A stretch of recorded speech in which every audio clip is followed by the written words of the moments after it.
Hello. I am currently quarantining in my RV and I'm very bored. So I decided to make a YouTube video because what else am I gonna do? My mom had this rule that we weren't allowed to watch TV or go on the internet until Friday after school, and this lasted from Friday after school to Sunday evening. And after we went to bed on Sunday, no more internet until, Friday after school.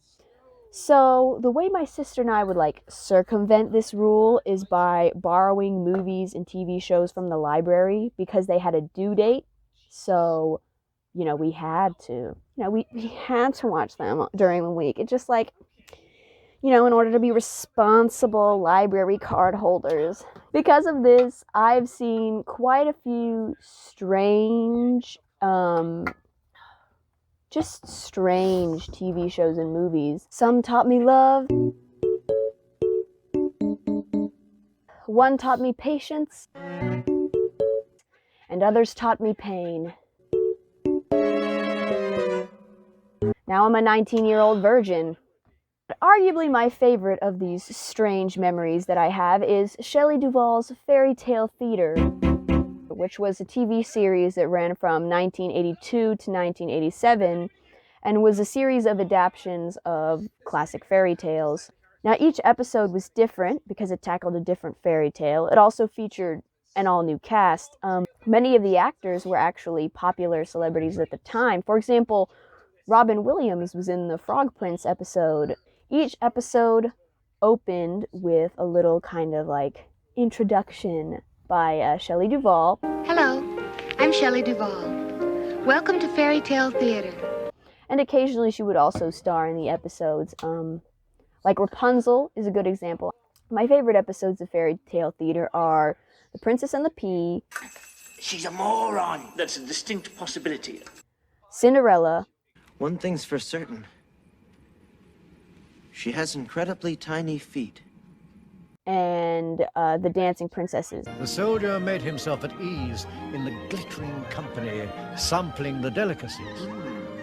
But we're also going to be talking about the episode Sleeping Beauty. Elaine, you are one sick fairy. I'll explain when we get there.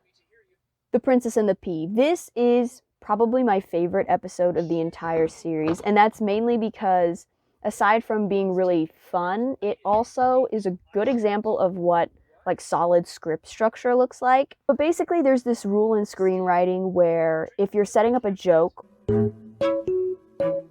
the first 2 times that this thing appears, it's establishing a norm, and then the 3rd time it kind of flips that on its head, or it throws in a new element in order to surprise the audience and, either get some type of comedic value or, just throw something new into the story. And we see this in multiple different forms throughout the episode. It appears in a comedic sense with the don't touch the glass gag, which appears twice at the beginning.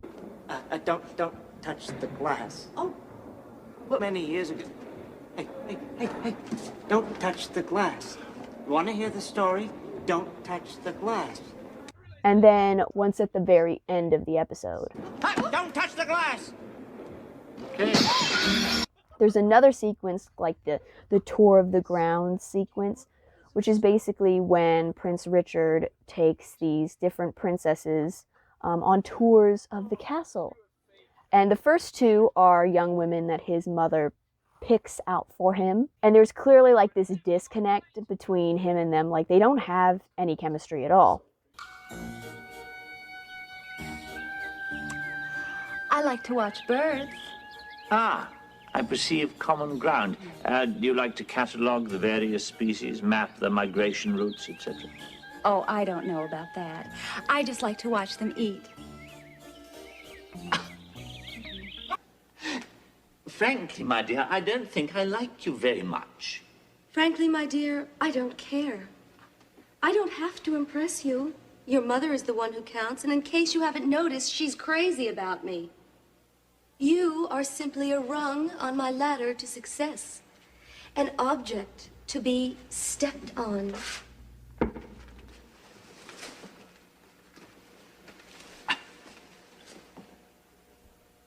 There's something not quite right here. But the last instance is when he takes Alicia on a tour of the castle grounds, and there's like chemistry between the two of them. I kind of find a woman who's kind and gentle and understanding. And fun, Richard, and fun. And fun. Someone who's well, just like you.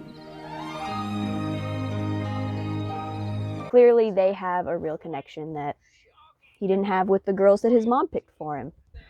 Another really cool sequence of those threes that is almost barely noticeable is the way that they changed the set design of the fool's bedroom. That's my sister.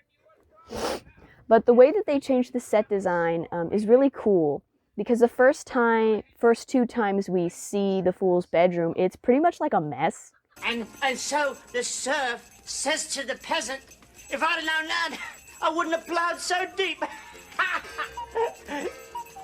Get it? I wouldn't have plowed so deep. Oh, listen, Richard, that's a funny joke. Shut up.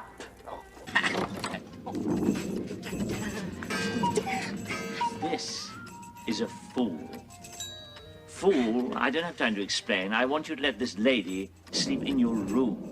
Me? Oh, thank you, my benevolent master. Thank you. This will be just fine, honestly. Allow me to freshen our little love nest, miss, and welcome to my boudoir. And then after Alicia arrives, she cleans up the bedroom. I hate my mother. I hate her. I hate my mother. I hate her. I hate her. Hello, Richard. Hello. How's your foot? Yes, I know. But it's getting much better. I'll probably be leaving soon. Something ghastly has happened to this room. I cleaned it up. Which is kind of like a visual representation of the way she brings meaning into Richard's life, or the way that she changes his outlook. The writing in the episode for This Princess and the Pea is really good, and I like how it can be effortlessly funny. I don't know. The episode isn't really trying to be funny, but it's one of the most entertaining of the entire series. I think an episode that tried to be funny but doesn't really, the jokes don't really age well, is The Princess Who Had Never Laughed.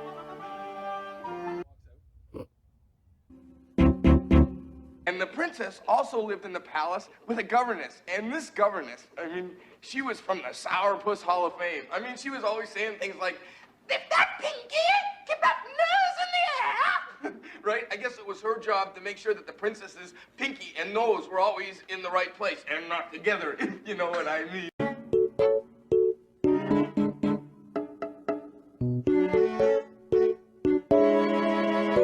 So my second favorite episode is Cinderella, and it would be higher on my list, but my very favorite Cinderella adaptation is Roger and Hammerstein's version with Brandy and Paolo Montalban. I don't think I said that right, but...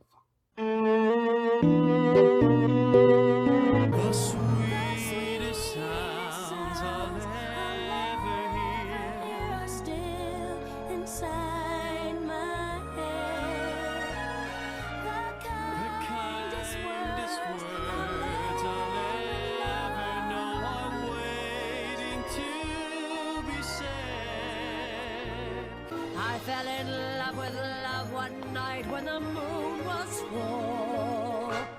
I was unwise with eyes unable to see. I fell in love with love everlasting. But love fell out with me.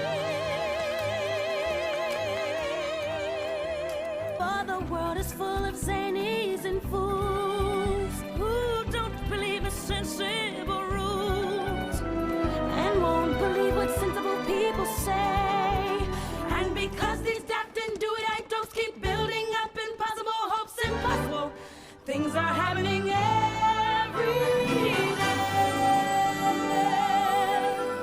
But I really really do like Fairy Tale Theatre's adaptation of the Cinderella story. I think it's a story that mainstream media has kind of hit the public over the head with. There are too many different versions of Cinderella, and what I really like about this one is that not only does the prince have, you know, a good amount of personality. Considering we've never met. Oh, I knew you'd like us. We can dance, too. Dance, and you can dance with both of us at the same time. Oh. Ooh. I think I hear my father, the king, calling. The episode has really good acting, and there's great chemistry between him and the female lead. I was looking for Prince Henry. Do you know him? Yes. Yes, I know him quite well. He's, charming young fellow. There he is. No, I don't see him just now. There he is. There he is. He's standing right next to you. No. At your service. All I know is I couldn't stop thinking about you all week. You too? I felt empty, like there was a part of me missing. No, that's exactly how I felt. But I don't feel that way now. Me neither. And the way they kiss in that one scene.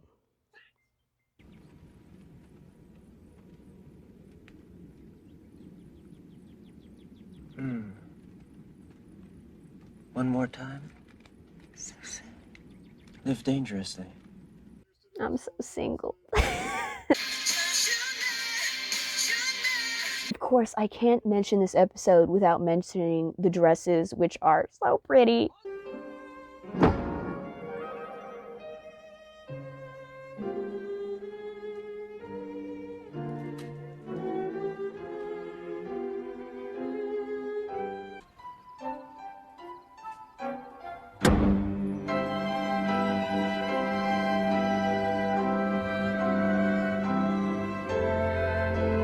Shifting gears, I want to talk about the last of my 3 favorite episodes, The Dancing Princesses. Now, my favorite adaptation of the 12 Dancing Princesses is, of course, Barbie in The 12 Dancing Princesses, a cinematic masterpiece.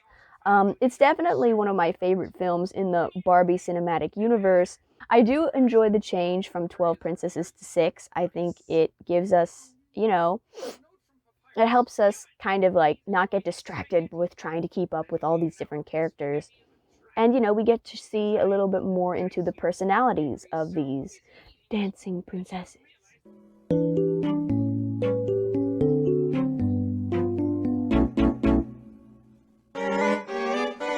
man of my dreams is a prince and a poet who is very romantic and dances divinely.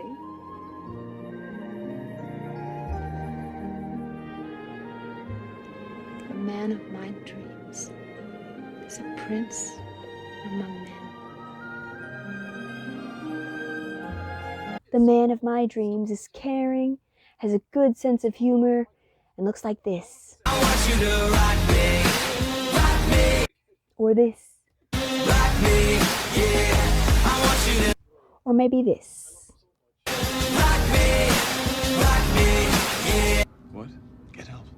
No, come on, you love it. I hate it. It's great. Of like my 3 favorite episodes, The Dancing Princesses is probably the weakest, but I think my enjoyment of it stems from the fact that I kind of identified with them as a kid. I was homeschooled, okay? I didn't get out much like the princesses in this story.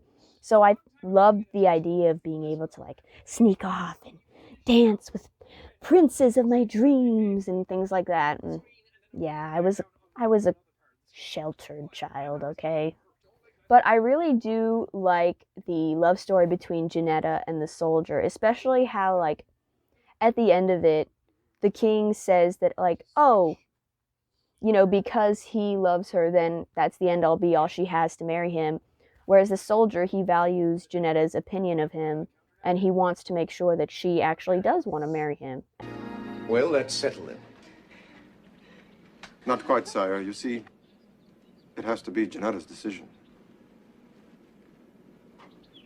Do you love me, Janetta?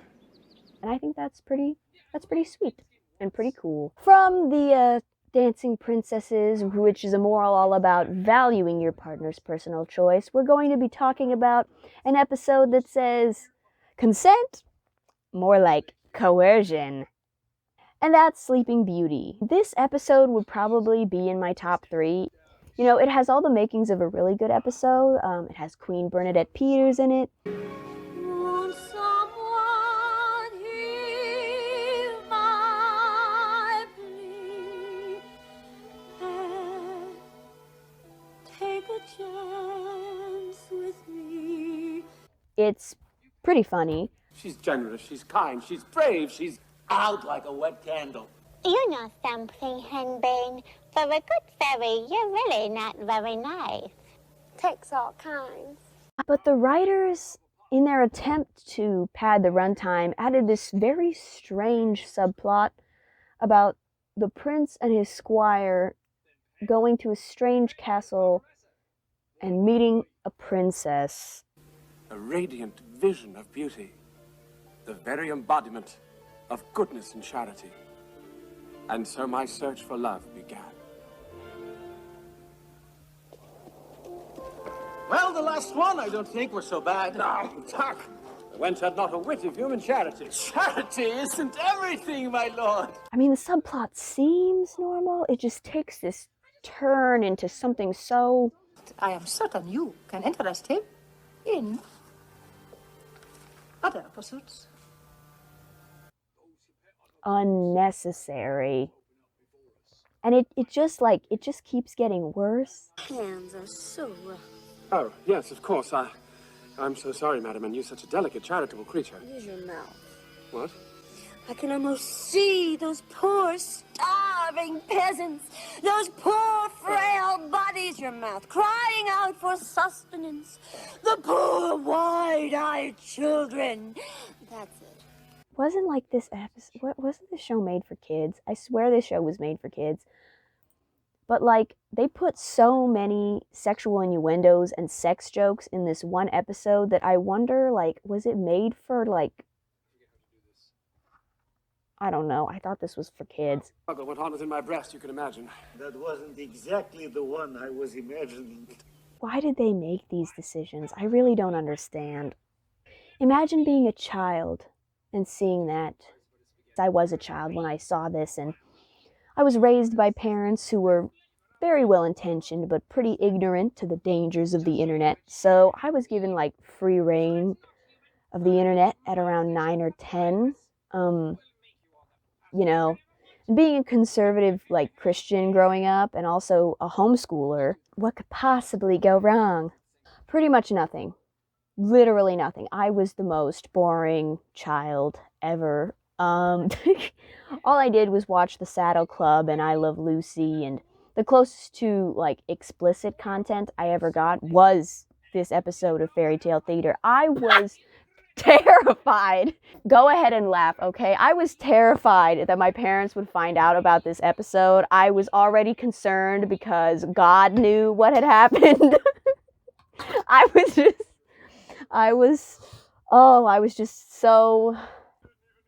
sheltered, okay? Just like, leave me alone. I was traumatized by this episode. It is weird. It was made for kids, but she wants him to motorboat her or some shit. I don't know.